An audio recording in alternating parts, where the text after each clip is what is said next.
দর্শক, যে ছবি একেবারে আপনাদেরকে দেখানোর চেষ্টা করছি, আজ নন্দীগ্রামে নওশাদ সিদ্দিকীর সভায় জনজয়। আপনারা জানেন যে নন্দীগ্রাম রাজ্যের বিরোধী দলনেতা শুভেন্দু অধিকারীর বিধানসভা বলে পরিচিত, সেখানেই কিন্তু আজকে নওশাদ সিদ্দিকী সভা করতে গিয়েছিল। আর নওশাদ সিদ্দিকী যাওয়ার সাথে সাথে একেবারে হাজারে হাজারে মানুষ কিন্তু সেখানে জমায়েত করে।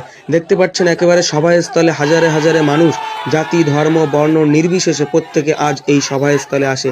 নওশাদ সিদ্দিকী কি বলে, সেখান থেকে কি বার্তা দেয় শোনার জন্য কিন্তু হাজারে হাজারে মানুষ ভিড় করে। মানুষ যেন নওশাদ সিদ্দিকীর থেকে এক নতুন আলোর দিশা পাচ্ছে। তাই নওশাদ সিদ্দিকী যেখানেই যাচ্ছে, বাংলার এক প্রান্ত থেকে অপর প্রান্ত প্রত্যেকটা প্রান্তেই কিন্তু আমরা দেখছি হাজারে হাজারে মানুষ সেখানে ভিড় করছে। নওশাদ সিদ্দিকী আজ এখান থেকে কি বার্তা দিলেন সেটা আমরা আপনাদেরকে শোনানোর চেষ্টা করব। মানুষ যেন বলতে চাচ্ছে যে নওশাদ সিদ্দিকীর মতো নেতা বাংলার প্রতিটা প্রান্তে প্রান্তে দরকার।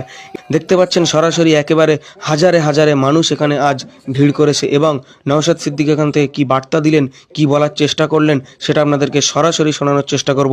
এবং আমাদের চ্যানেলে আপনারা নতুন হলে চ্যানেলটি সাবস্ক্রাইব করুন, ফেসবুক পেজে দেখলে পেজটি ফলো করবেন, ভিডিওটি প্রচুর পরিমাণে শেয়ার করবেন, প্রত্যেকের কাছে যেন ভিডিওটা পৌঁছে যায়। 2026 নির্বাচন ঘোষণা হতে এখনও কয়েক মাস বাকি, আর তার আগেই নওশাদ সিদ্দিকী যে এলাকায় যখনই যাচ্ছেন একেবারে কিন্তু হাজারে হাজারে মানুষ কিন্তু জমায়েত করছে। তার ব্যতিক্রমী হলো না, একেবারে কিন্তু নন্দীগ্রামের মতো জায়গা, পূর্ব মেদিনীপুরের নন্দীগ্রাম বিধানসভায় আজ নওশাদ সিদ্দিকীর যে সভা ছিল সেখানে কিন্তু হাজার হাজারে মানুষের ঢল নামে।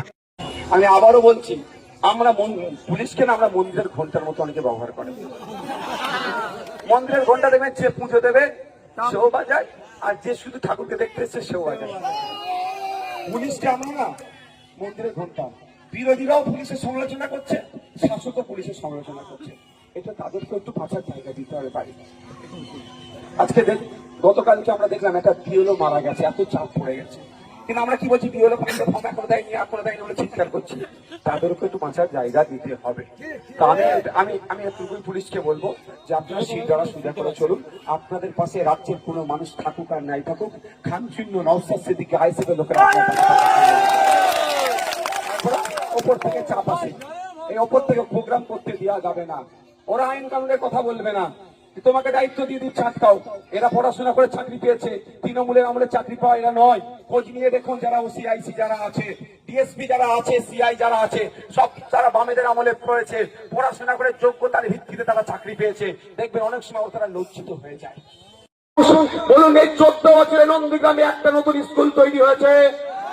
আজ ওদের শেখ রেজাউল কবিরের নামে একটা তো স্কুল তৈরি করতে পারতো। বছর আসলে তার ছবিতে মালা দেওয়ার জন্য হুড়োহুড়ি লেগে যায়। শুভেন্দু বাবুরা আগে দেবে না মমতা ব্যানার্জি দলের আগে দেবে, কিন্তু দুজনের কেউই একটা। 14 বছর চলে গেল।